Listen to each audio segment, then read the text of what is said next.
Muy bien, entonces vamos a continuar ahora con algo muy importante, aunque es una intervención en crisis, parte de nuestra necesidad urgente es determinar el nivel de riesgo que puede tener una persona. Nosotras trabajamos alineadas con el Programa Nacional para la Prevención del Suicidio. Comenté de manera muy breve que existe algo que se llama Código 100 y también en el Instituto Mexicano del Seguro Social, la norma oficial exige que tenemos que documentar con una nota en el expediente, particularmente este tipo de casos, pues que sí, efectivamente hicimos todo lo posible para intentar impedir una muerte por suicidio.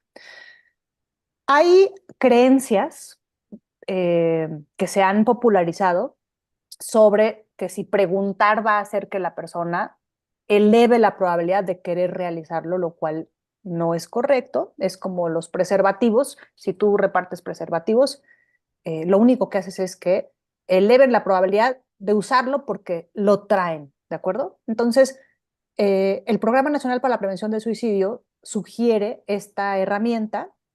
Hay otras herramientas, la escala Columbia, por ejemplo, es una herramienta excelente y es muy breve y nos puede servir para usar una especie de semaforización y les decía yo, podemos tener varios niveles de riesgo, leve, moderado, alto o inminente.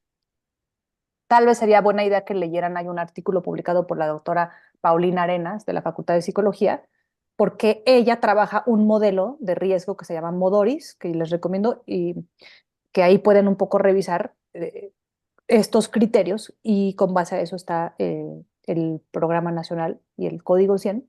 De tal manera que entonces, en la crisis sería nuestra obligación preguntar siguiendo el continuum de las conductas asociadas al suicidio. Es decir, si hay ideación pasiva, porque se está ampliamente estudiado, que si ustedes preguntan muy pronto, no estarás pensando en suicidarte, ¿verdad?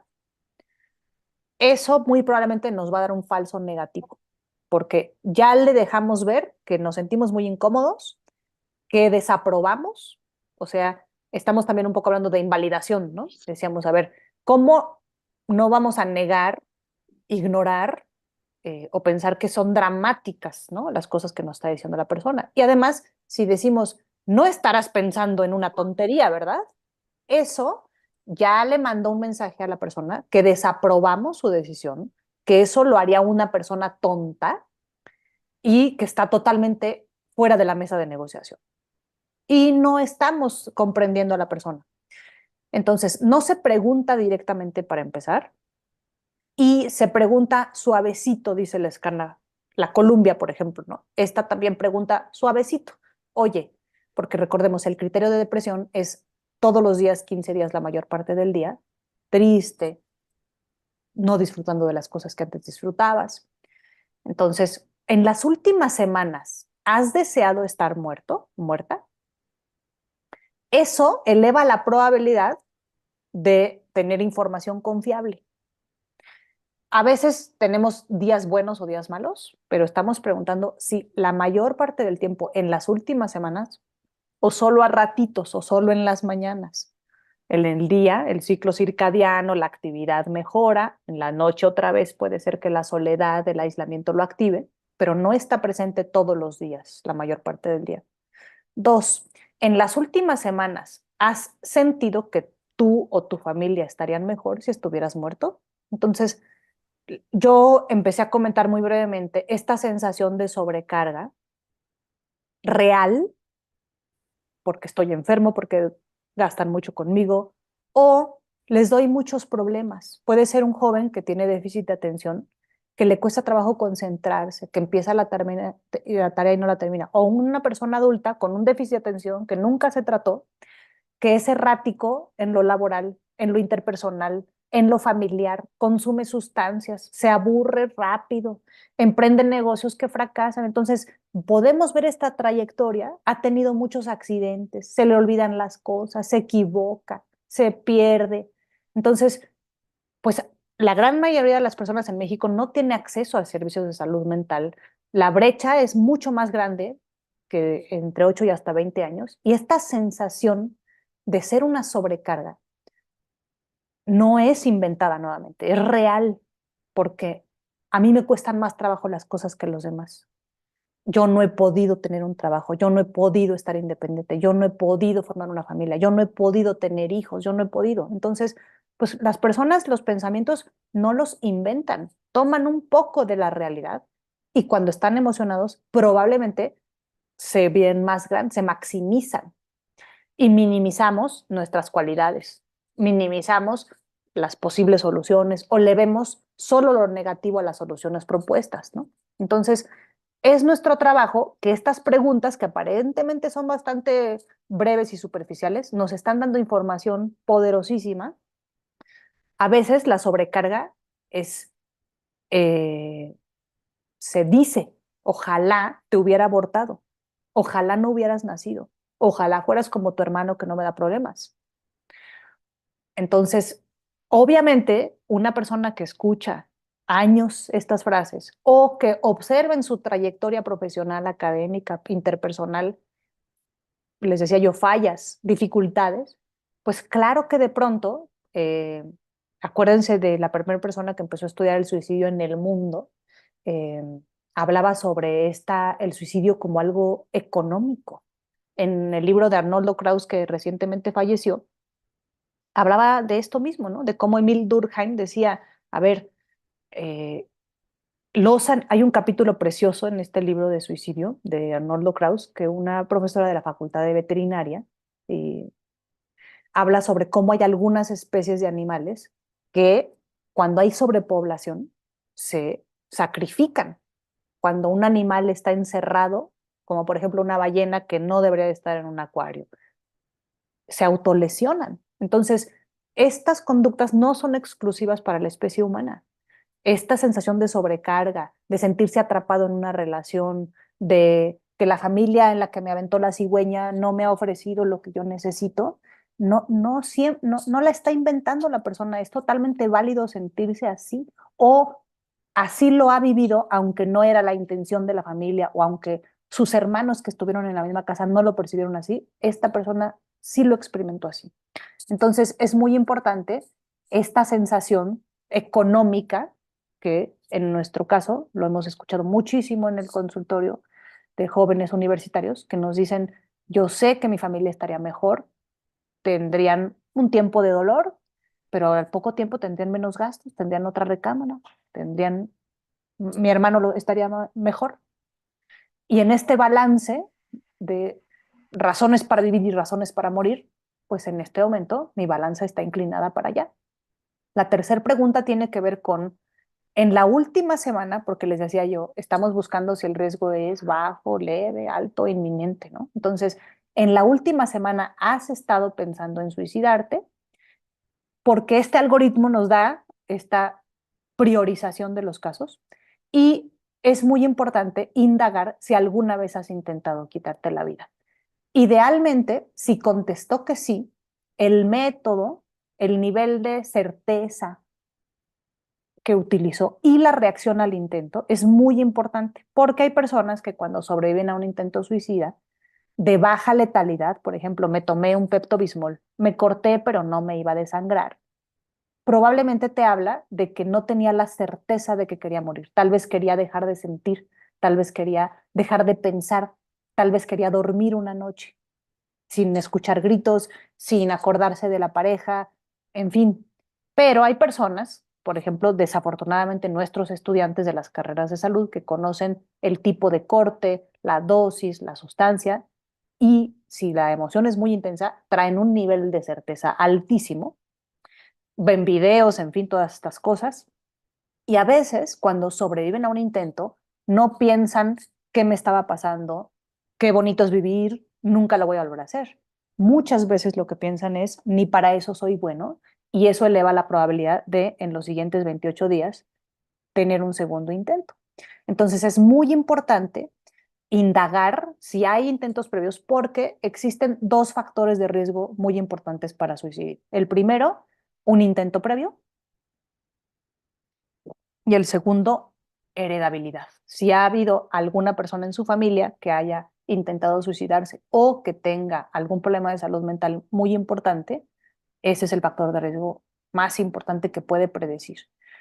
Y si pueden preguntar la reacción de la familia al intento. Nosotros hemos tenido familias que cuando alguien intenta quitarse la vida, piensa, ¿qué le está pasando a mi hijo? Estoy aquí porque le quiero ayudar, no sé qué hacer. eh, hay terapia para él, puedo llevarlo con el psiquiatra, pero hay muchas familias que desde la terapia familiar sistémica la visión individual es más económica. Él es la manzana podrida, lo traigo yo a la psicoterapia, pero yo me voy porque yo no estoy mal. Él está bien, no sé por qué él está mal, porque así era su papá o así era su tío, pero yo no. Y pues que se ha visto, especialmente cuando trabajamos con jóvenes, el mejor predictor de éxito terapéutico en jóvenes que viven en casa es psicoterapia individual y psicoterapia familiar, porque es ingenuo pensar que ese joven se siente triste, enojado de la nada, o que, les decía yo, tiene un sistema caótico, apego inseguro, invalidante, todos estos factores. Entonces, sugerimos que sobre los intentos pregunten la reacción al intento, el método, si hubo planeación o si fue este evento fluido que escaló en minutos, el nivel de certeza, qué tan reciente fue y la reacción de la familia también. Ahorita contestamos preguntas, nada más déjenme terminar. Es importante preguntar si la persona contesta que sí a alguna de las preguntas anteriores, hágale la siguiente pregunta para evaluar la agudeza. ¿Está pensando en suicidarse en ese momento?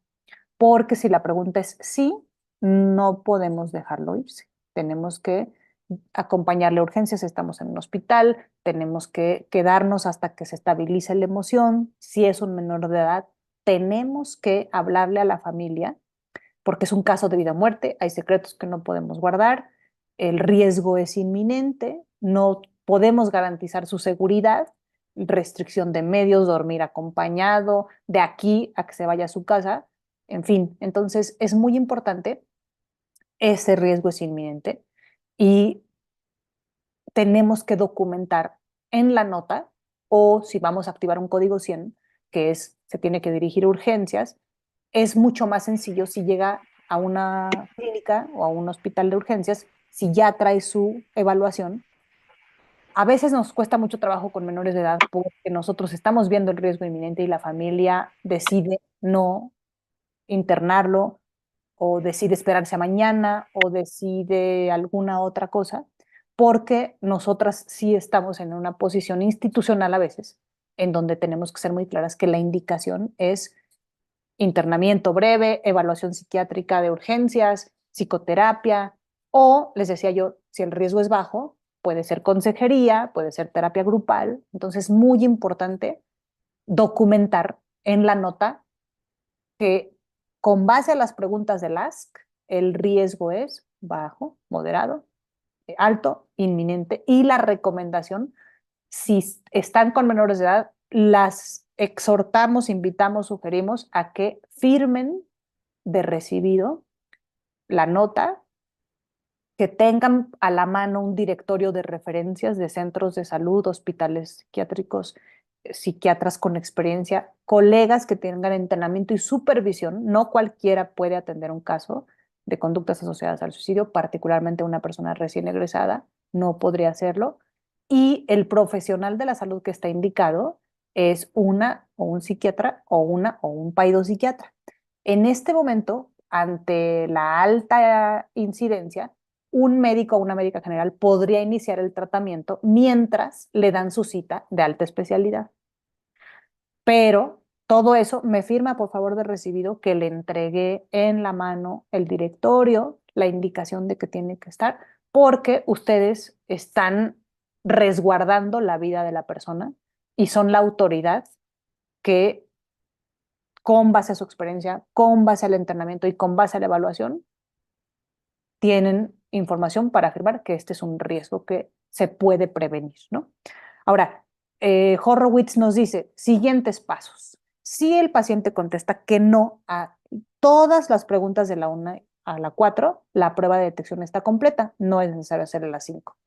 No hay necesidad de intervención, aunque dice, nota, la opinión clínica siempre se puede anteponer a una prueba de detección negativa, es decir, nosotras tenemos esta capacidad con el entrenamiento de percibo que no está siendo honesta la persona, viene desaliñada, no sé si viene intoxicada, está presionada por su familia. Yo veo un afecto muy negativo y creo que hay deseabilidad social y me está diciendo que no. Tengo ese derecho a decir, mi opinión clínica es, aunque contestó que no, sugiero evaluación urgente, sugiero que se valore el internamiento para que en multidisciplina se tome esa decisión. Ahora, si la persona contesta que sí a cualquier pregunta de la 1 a la 4 o se niega a responder, esto se considera una prueba de detección positiva. Hágale la pregunta 5 para evaluar agudeza.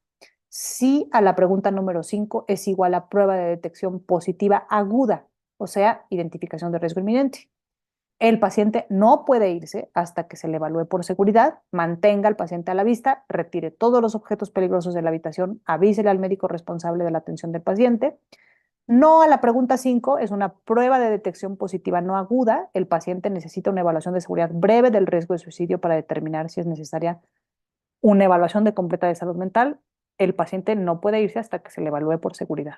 Y si es que tienen a la mano, avisamos al médico responsable de la atención al paciente. Entonces, nosotros les digo, sugerimos este instrumento porque es muy breve, porque está aprobado, está en español. Para los jóvenes, nada más se los vamos a mandar. La pregunta la hacemos en este tono, no de usted, sino de tú. A los pacientes adultos lo hacemos de usted. Eh, ha tenido muy buenos índices de confiabilidad y validez cuando hacemos investigación, pero existen otros instrumentos que también recomendamos. Por ejemplo, les decía yo, la escala Columbia, que es muy sencilla de leer. La sugerencia siempre es leer el reactivo exactamente como dice la escala, por si ustedes quisieran corroborar. Y acuérdense siempre, adjunten la evaluación que hicieron a la nota que le dan.